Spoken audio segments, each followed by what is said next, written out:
Assalamualaikum sahabat Islam, yang seperjuangan dan sama-sama mengharap ridho Allah, dan syafaat Nabi Muhammad. Tidak lupa kami mendoakan kalian semua, semoga kita diberi kelancaran rezeki dan dipermudah semua urusan kita, serta sehat dan diberi keberkahan umur. Kami di sini sedikit akan bercerita tentang rizki, kebingungan dalam urusan rezeki, harus bagaimana cara untuk mendapatkan rizki. Keterangan ini diambil dari kitab Usfuriyah. Sebelumnya jangan lupa untuk like, komen, subscribe, biar tidak ketinggal kisah-kisah lain yang bisa diambil manfaatnya. Bismillahirrahmanirrahim. Diriwayatkan dari Muaz bin Jabal, bahwa ia berkata, ada 5 pesan dari Nabi Muhammad untuk kita sebagai umat Islam. Rasulullah bersabda, yang mana sabda Nabi ini merupakan firman Allah, namun diwahyukan kepada Nabi Muhammad. Allah berfirman, 1. Hai anak cucu Adam, malulah terhadapku ketika kamu bermaksiat, aku akan malu terhadapmu di hari hisab amal, sehingga aku tidak akan menyiksamu. 2. Hai anak cucu Adam, bertaubatlah kepadaku, maka aku akan memuliakanmu, seperti kemuliaan yang diberikan kepada para nabi. 3. Hai anak cucu Adam, jangan memalingkan hatimu jauh dariku, karena sesungguhnya apabila kamu memalingkan hatimu jauh dariku, maka aku akan menghinakanmu, dan tidak akan menolongmu. 4. Hai anak cucu Adam, apabila kamu bertemu denganku, sedangkan kamu membawa kebaikan-kebaikan, sebanyak penduduk bumi maka aku tidak akan menerimanya sampai kamu membenarkan janji, dan ancamanku. 5. Hai anak cucu Adam, sesungguhnya aku adalah zat yang memberi rizki, kamu adalah makhluk yang diberi rizki, dan kamu tahu kalau sesungguhnya aku memenuhimu dengan memberimu rizki. Oleh karena itu, jangan meninggalkan ketaatan kepadaku gara-gara rizki, karena sesungguhnya apabila kamu meninggalkan ketaatan kepadaku gara-gara rizkimu, maka akan tetap bagimu siksaku. Hai anak cucu Adam, jagalah 5 nasihat ini karenaku, maka akan tetap bagimu surga. Ulama menerangkan jikalau sudah jadi rizkimu maka tidak akan kemana.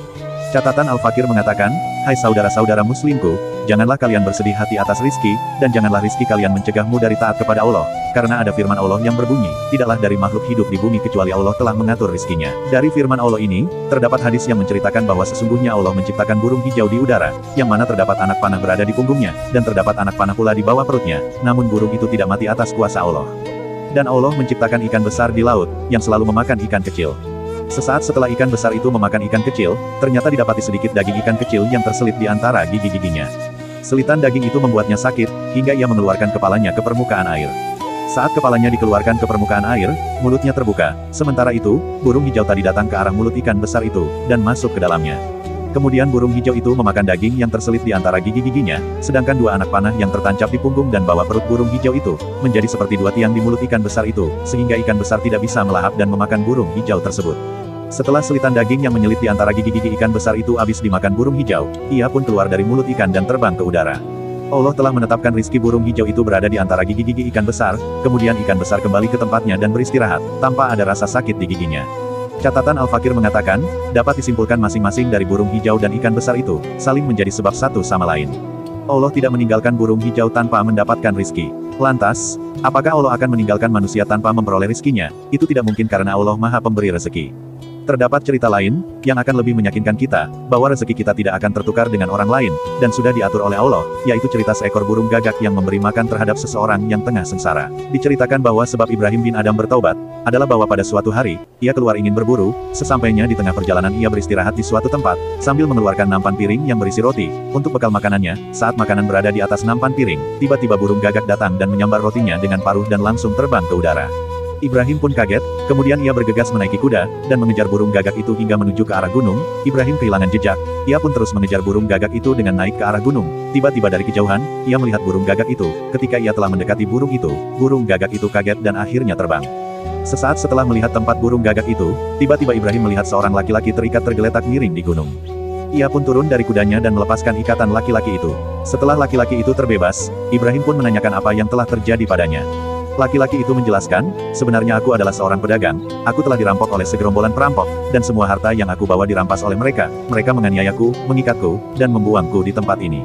Aku bertahan di sini sudah 7 hari, setiap harinya, burung gagak itu membawakanku roti, ia berada di atas dadaku, dan memotong-motong roti dengan paruhnya, kemudian burung itu menyuapkannya ke mulutku.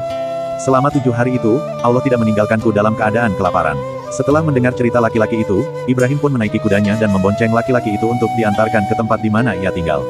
Kemudian Ibrahim pun bertaubat dan kembali kepada Allah, ia melepas dan meninggalkan pakaian bagusnya itu, dan hanya mengenakan pakaian bulu, ia juga memerdekakan semua budak-budaknya, ia juga mewakafkan tanah dan harta miliknya.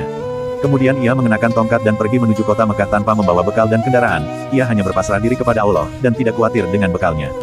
Dalam perjalanannya, Ia tidak merasa kelaparan hingga ia sampai di kota Mekah. Ia bersyukur dan memuja Allah. Sesuai dengan firman Allah, barang siapa berpasrah diri kepada Allah, maka dia akan mencukupinya. Sesungguhnya Allah berkuasa atas kehendaknya, Allah telah menetapkan takdir bagi segala sesuatu. Catatan Al-Fakir mengatakan, berpasrah diri kepada Allah itu boleh, namun tidak boleh lupa untuk ikhtiar terlebih dahulu. Pesan yang bisa kita ambil adalah, jangan khawatir dengan urusan rezeki, karena rezeki sudah diatur oleh Allah, namun kita sebagai makhluk juga harus ikhtiar, namun jangan lupa terhadap ibadahnya hanya karena rezeki yang kita cari. Semoga bermanfaat dan bisa diambil hikmahnya. Akhir kata, Assalamualaikum warahmatullahi wabarakatuh.